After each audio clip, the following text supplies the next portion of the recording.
Nick, we'll start with you. Let's start there. Should the runaway MVP change his style of play until that quad heals? I think tonight is a really good opportunity for Lamar, absent of the quad injury. I don't think it's about the quad injury, to get back on track in the one part of his game, and the one part of the Ravens game that's been lacking during this winning streak, and that's their downfield passing game.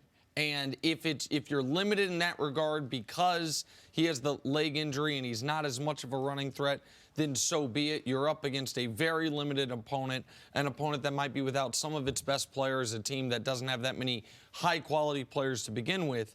But the sneaky story behind Lamar and the Ravens' success this season has been he hasn't thrown for 250 yards since week 4. The first 4 weeks of the year, he threw for at least 247 in every week, but they were only 2-2. Since then, during this 9-game winning streak, he's thrown for 175 yards per game. Now, he has been awesome because the defense has been improved. His running is so difficult to account for, and he's taking care of the football. But when you look at, like, Willie Snead, who is their second leading receiver, Broussard, he hasn't had 20 yards receiving since October 6th. Hollywood Brown, who is their leading receiver, has only 3 games with 50 yards receiving. Miami, Arizona, Cincinnati, 3 of the worst pass defenses in football. So I'm not saying any of this to take something away from Lamar. What I am saying is the Ravens right now are the favorites to win the Super Bowl. In order for that to happen, they're going to have to beat 3 consecutive high-quality opponents, 3 teams that are going to ostensibly, at least 2 of them, have high-quality pass defenses. They need to start working on some of their outside-of-the-numbers passing. I think tonight's a really good opportunity for them to do that. And if it's part of it's because Lamar's a little hampered in the run game, all the better. Yeah, I'm with you. In theory, this makes all the sense in the world. And look, you got a bruised quad. And he's telling everybody, and he's right, it happened in the pocket while he was passing the footballs, not while he was running. However, Earl Thomas, Lamar Jackson, and others have said now you see defenses going for his legs a lot more. When he's in the pocket, you can't hit him low. Yep. So for health's sake, it makes sense to stay in the pocket.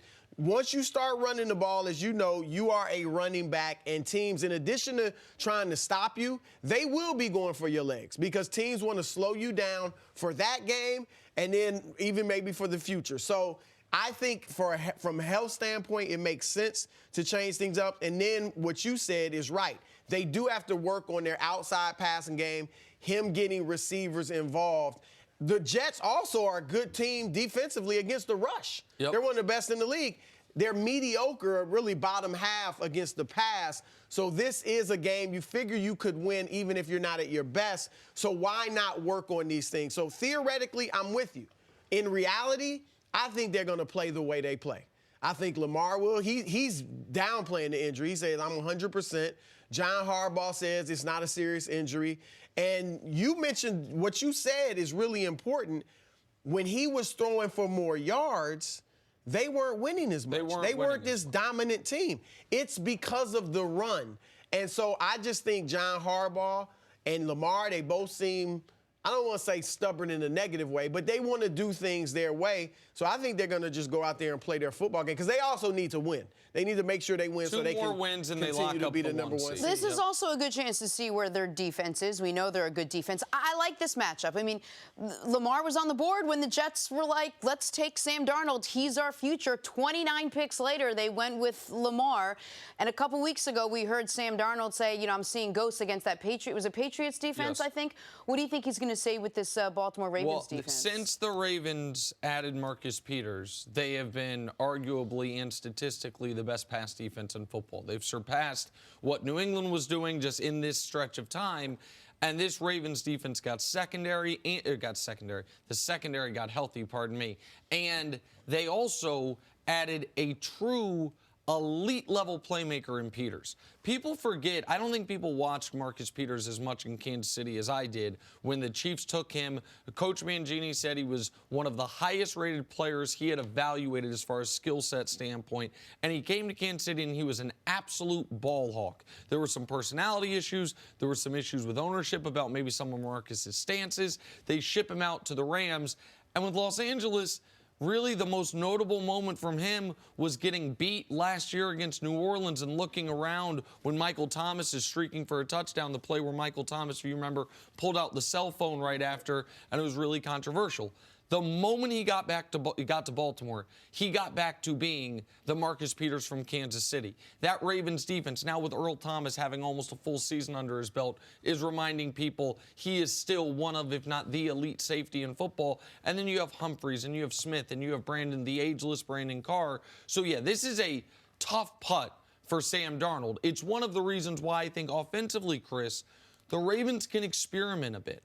I understand what you're saying, which is, and I do think Week 17 against Pittsburgh, if they haven't clinched the 1 seed yet, then yeah, they are going to do what they do to get the win by any means necessary. Against the Jets, I feel like you're going to be able to, if you want to try to work on some things offensively, you can, because I don't think the Jets are going to be able to penetrate that Ravens defense. I think you're absolutely right that they should do it. Do you think they will, though? Well, I think if the game's in control, I think, and if you're seeing that Darnold's not going to be able to move the football through the air, then I think you can take a few more chances. Like, how many points? There's 17-point favorites all of a sudden in this game. One of the biggest favorites we've had in the NFL all year.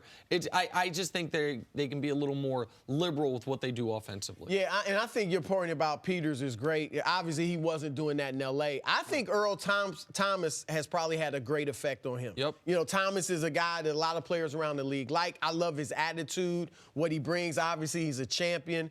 And I think that he and Peters are a great fit in that defensive backfield. And I bet he's had a positive effect on him. And Brandon Carr, who's been in this league now for 12 years, has never missed a single game. 5th-round pick by the Kansas City Chiefs. He and Peters didn't play together there, but have some commonality and is one of the better. I think he just got nominated for the Ed Block Courage Award for that team. I think they have a really good group of people, and Marcus Peters always been kind of a, I don't know, an edge player, if you will, and Baltimore's getting the absolute most out of him. All right, Jets and Ravens tonight, Thursday Night Football.